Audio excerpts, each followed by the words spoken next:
এইটো আচলতে আজি আমি আপোনাৰ বকো ছয়গাঁও সমষ্টি ভিত্তিক কৰা গৈছে। ইয়াত আমাৰ এডিঅ' চাৰ্কল, নগৰবেৰা, বকো, বৰগাঁও তিনিটা এডিঅ' চাৰ্কলক সামৰি লোৱা হৈছে। এৰিয়া আমাৰ প্ৰায় আপোনাৰ ইয়াত আমাৰ 300 কৃষক আমাৰ জড়িত হৈ যাব গোটেই চাব ডিভিজনটোত। ইয়াত আমাৰ 150 মান কৃষক তিনিটা আপোনাৰ এডিঅ' চাৰ্কলত হৈ যাব। ইয়াত আজি ভেৰাইটি লোৱা হৈছে গীতেশ নামৰ ভেৰাইটি, যিটো দীৰ্ঘম্যাদী ভেৰাইটি, 140ৰ পৰা 150 দিনীয়া জাত। আৰু আমাৰ উদ্দেশ্য হৈছে এইটো আপোনাৰ বানপানীৰ সময়তো এইটো আপোনাৰ 18 দিনলৈকে এওঁলোকে বানপানীত ডুবি থাকিব পৰা ক্ষমতা আছে, প্লাছ খৰাঙৰ লগতে এওঁলোকে যুঁজিব পাৰে, নতুন ভেৰাইটি। আৰু আমি আশা কৰিছোঁ যে এইটো ভেৰাইটি ডেমনষ্ট্ৰেশ্যনৰ পিছত কৃষকসকল লাভান্বিত হ'ব আৰু পৰৱৰ্তী বছৰত অহা 3 বছৰলৈকে এইটো তেওঁলোকে কঠীয়া হিচাপে তেওঁলোকে ব্যৱহাৰ কৰি থাকিব পাৰিব।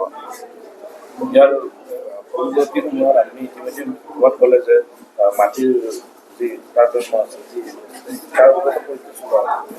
আমি এতিয়া আমাৰ বিভাগীয় ফালৰ পৰা ছইল হেল্থ কাৰ্ড দি থকা ব্যৱস্থা কৰা হৈছে।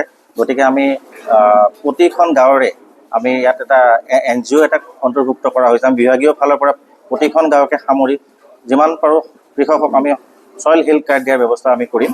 আৰু লগতে এৱাৰনেছ, এতিয়া আমাৰ 1 জুনৰ পৰা আজি 30 জুনলৈকে খেত বচাও আৰু মাটি বচাও অভিযান চলি আছে। তাত আমি জুডিচিয়াছ ইউজ কিদৰে ফাৰ্টিলাইজাৰ কৰিব লাগে, পেষ্টিচাইড কৰিব লাগে আৰু কিদৰে নেচাৰেল ফাৰ্মিঙলৈ আমি যাব লাগে। আমাৰ বকো চাওক, বকোখন আমাৰ নেচাৰেল হৈ আছে এতিয়াও, য'ত আমাৰ অৰ্গেনিক বেল্ট হিচাপত হৈ আছে। গতিকে কি ধৰণে আমি বকোখনক অৰ্গেনিক বেল্ট হিচাপে সংৰক্ষিত কৰিব পাৰোঁ তাৰ ওপৰত আমি গুৰুত্ব আৰোপ কৰিম। Oy sengbo, chaani ko apsan to chi jo thai thai nas khang sengbo. Yan nang ni BNB mangna aruan sini samtang tang na namja. Anda kapa toko chaani chi dengtang sabis ko manama.